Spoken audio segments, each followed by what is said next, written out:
As the corona crisis continues, we may notice that how we feel shifts significantly. I suppose initially we were in somewhat of a state of shock. It's not something I think that anyone would have predicted, even when we had an inkling that it was going on in China. But now all of a sudden it became a reality. And I suppose there was that time of transition where we had to adapt, and there was a certain level of almost novelty to it. And as we move deeper into the crisis, we may see a real shift into more uncomfortable emotions as we feel more and more freedom is taken away from us, and we become more aware of our mortality. That existential dread creeps in, and we may find that manifesting itself as fear, anxiety, resentment, or indeed anger.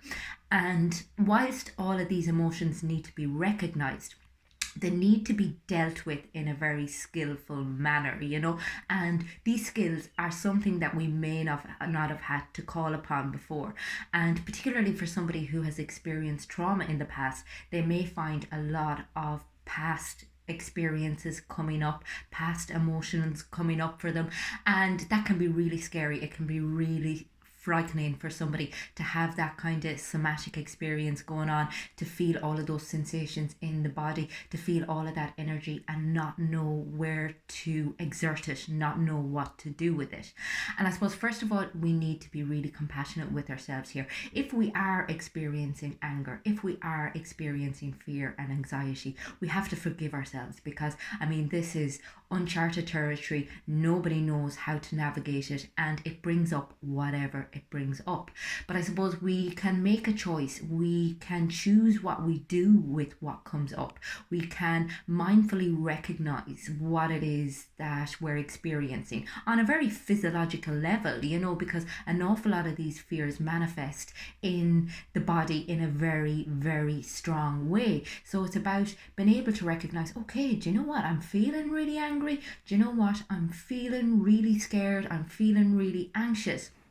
Recognize it, listen to it, clarify exactly what it is that you're angry about, or exactly what it is that you're scared of. And remember as well that oftentimes anger is just underlying fear. So you may feel that your anger is at someone specific, because that's easier to sit with than the fear of not knowing what the outcome is going to be, the fear for your life, the fear for your health, the fear for your employment, the fear for whatever it is that you're most scared of at the moment. And it's okay to be afraid. It's okay to experience it and to make peace with it.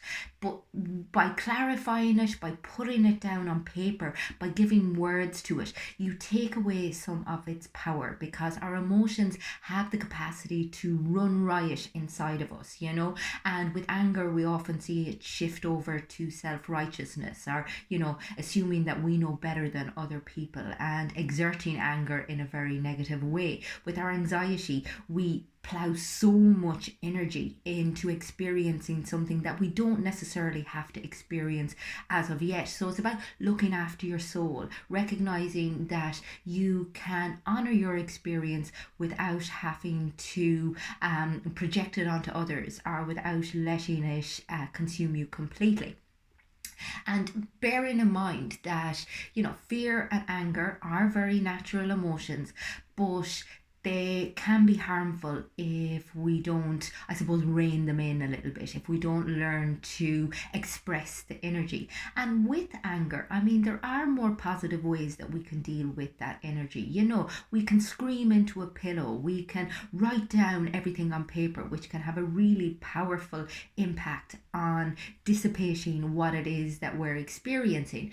We can, scream outside, whatever it takes. We can have a very, I suppose, mature conversation with somebody, so that we're able to express to them how we're feeling, but in a way that is heard, and that the other person doesn't feel like we're lashing out at them. So again, it's about being wise, and the more you are aware of, the more you clarify what it is that you're experiencing, the more likely you are going to be able to deal with it effectively. And I think oftentimes when we're in a state of anxiety or when we're in a state of extreme anger, it can be really difficult for us to regulate.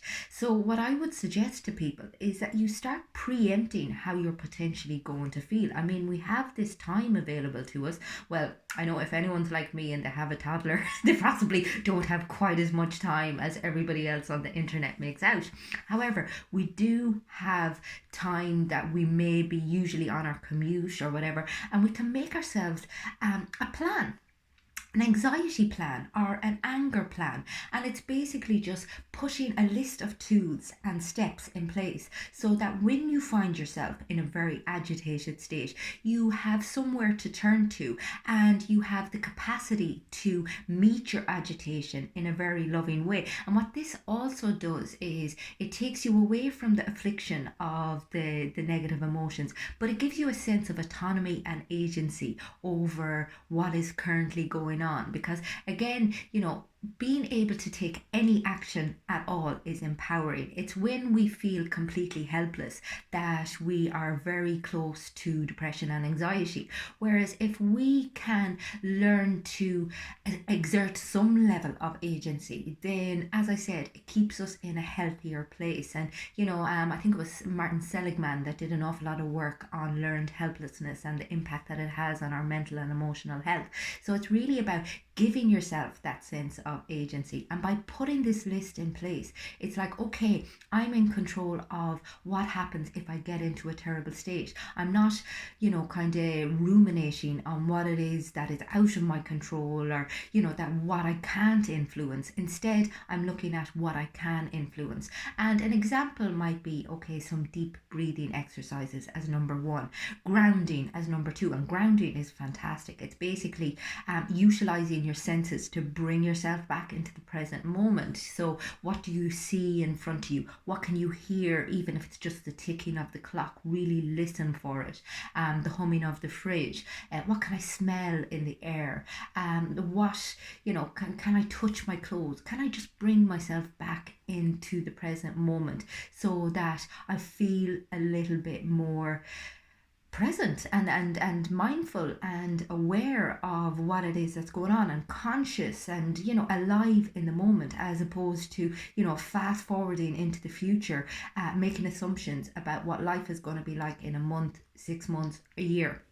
Because again, that's catastrophic thinking, and it is not beneficial to you at the minute. And bear in mind as well that oftentimes we really find it difficult to entertain our emotions or to sit with them. So we resort to using numbing techniques such as food, such as the internet, such as porn, such as cigarettes, such as drugs, whatever it is that we can get our hands on. But that in the long term, that is of no ways beneficial to us. Likewise, anger is so much easier to feel than the fear of uncertainty and the fear of having no control. So this is why possibly for a lot of people, anger is going to start rearing its ugly head now, as we move further down the line of the pandemic. But it's about, as I said, having your tools in place, recognizing that it's okay to feel how you feel, but bringing yourself through it in the most conscious way possible. And if you are experiencing extremely high levels of anxiety or anger, having that list. So you have your deep breathing, you have your grounding, you have, putting on the kettle and making a cup of tea, reaching out to a friend and talking to them on FaceTime, having a shower, so that the sensation of the water actually brings you back into your body. And just have that list available to you so that you're able to control at least one thing, that you have proactive steps that you can take. And if you are experiencing a lot of stuff coming up from your past, or just experiencing overwhelming anxiety, get in touch with me either on the website or direct message me, and I'd be happy to help. Talk to everyone soon and hope everyone stays well.